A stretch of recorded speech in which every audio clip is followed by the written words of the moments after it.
Գյուրջան Կասկադ, հասանելի բնակարաններ 65 ամիս մարման ժամկետով։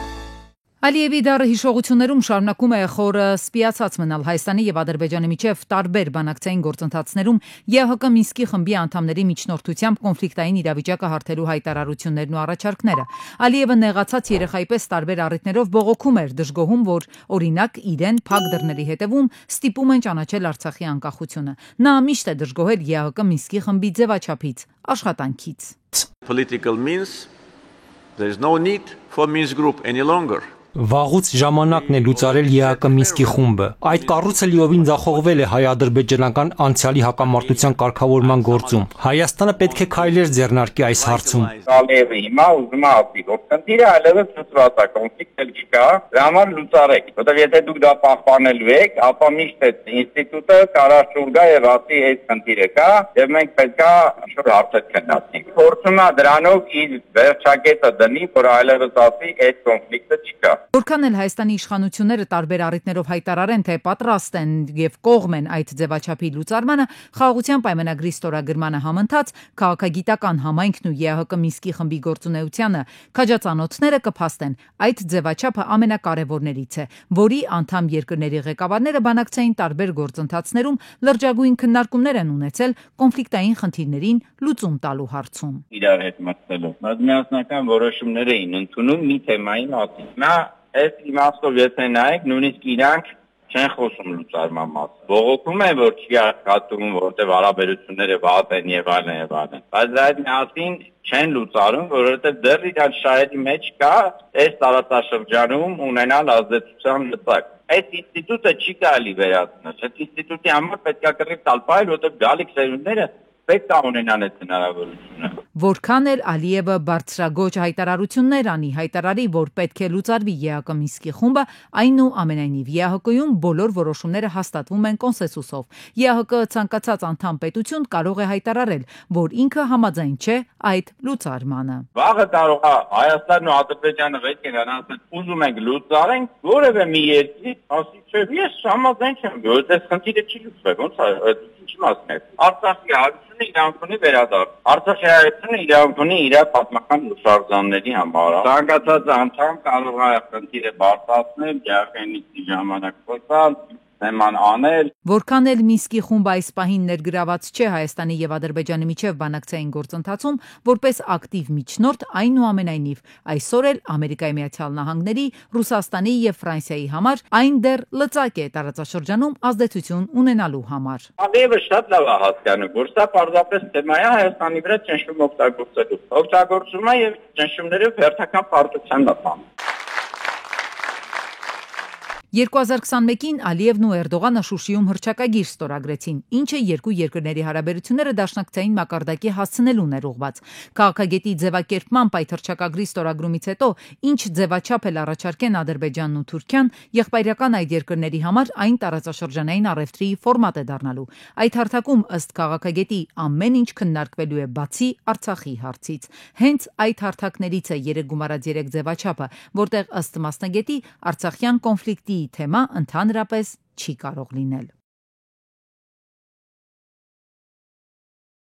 Ազգային ժողովի նախագահ Ալեն Սիմոնյանն անդրադարձել է բանակից գումարով ազատման նախագծի քննարկման հետաձգմանը, նշելով, որ այն Հայաստանի Հանրապետության անվտանգության ապահովման անհրաժեշտություն է։ Նրա խոսքով հանրային արձագանքը կարևոր է, քննարկումները շարունակվում են եւ նախագիծը հնարավոր է փոփոխությունների ենթարկվի։ Սիմոնյանը ընդգծել է, որ նպատակը պրոֆեսիոնալ բանակ ունենալն է, իսկ սոցիալական անհավասարության հիմնավորումը չի արդարացնում նախկինում եղած չարաշահումները։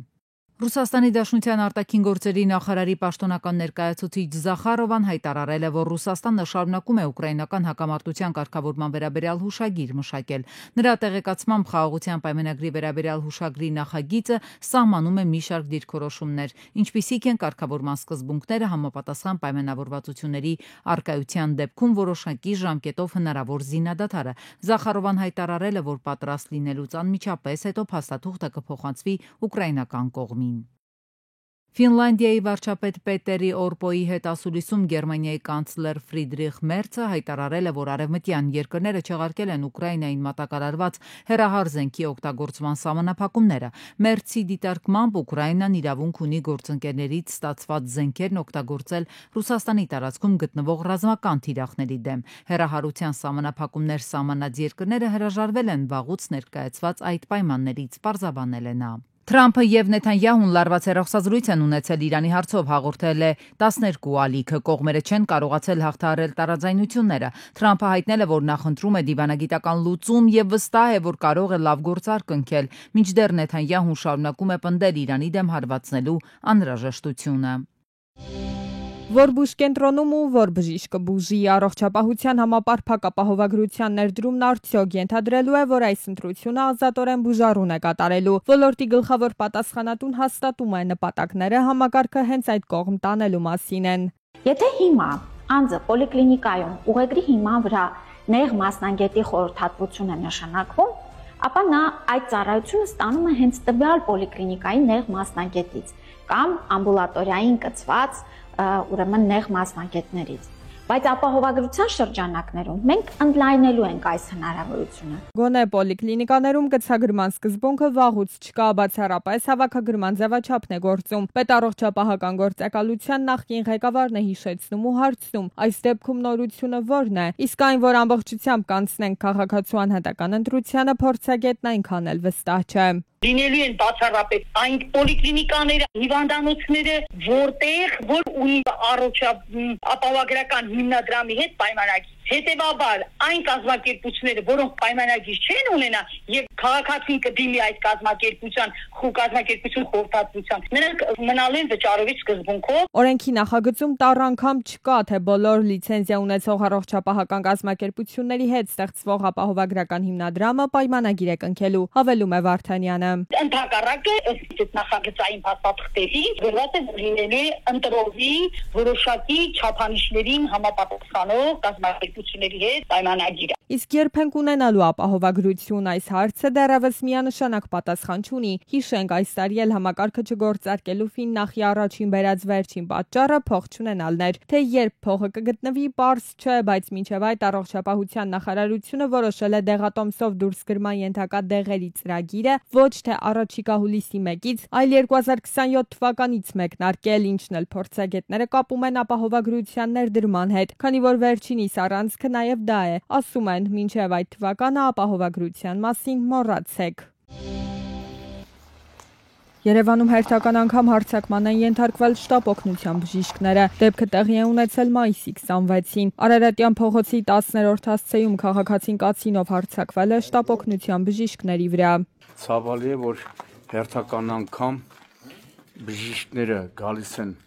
օգնության, սակայն հանդիպում են տարօրինակ անձանց։ Օպերատիվորեն դեպքի վայր ժամանած ոստիկանները սահմանազատել են տարածքը։ Ֆոտոլրագրողի տեղեկություններով պարզվել է, որ նշած փողոցից շտապ օգնություն կանչ է եղել եւ Երևանի 103 շտապ օգնության խումբը ժամանել է նշված փողոց, որտեղ էլ փորձել են օգնություն ցուցաբերել պացիենտին, սակայն վերջինը ակնհայտ գտնվելով ալկոհոլի ազդեցության տակ ինչ որ արտահայտություններ է արել ու կացինը նետել է իրեն օգնության ժամանած 26-ամյա բժշկի ուղղությամբ։ Շենգավիթի ոստիկանները կարողացել են արագ վնասազերծել նրան ու տեղափոխել ոստիկանության Շենգավիթի բաժին։ Որոշ ժամանակ անց կասկածյալը բերվել է դեպքի վայր ու պատմել, թե ինչ գործողություններ է կատարել։ Դեպքի վայրում ոստիկաններն ու քննիչները հայտնաբերել են, որ կոտրված է սանհանգույցի դուռը, ապակիները, իսկ կացինը դեպքի վայրում չի եղել։ Քննիչի բացատրական աշխատանքների շնորհիվ տղամարդու հարազատը ներկայացրել է կացինը ու հայտնել, որ ինքն է այն դեպքի վայրից տարել։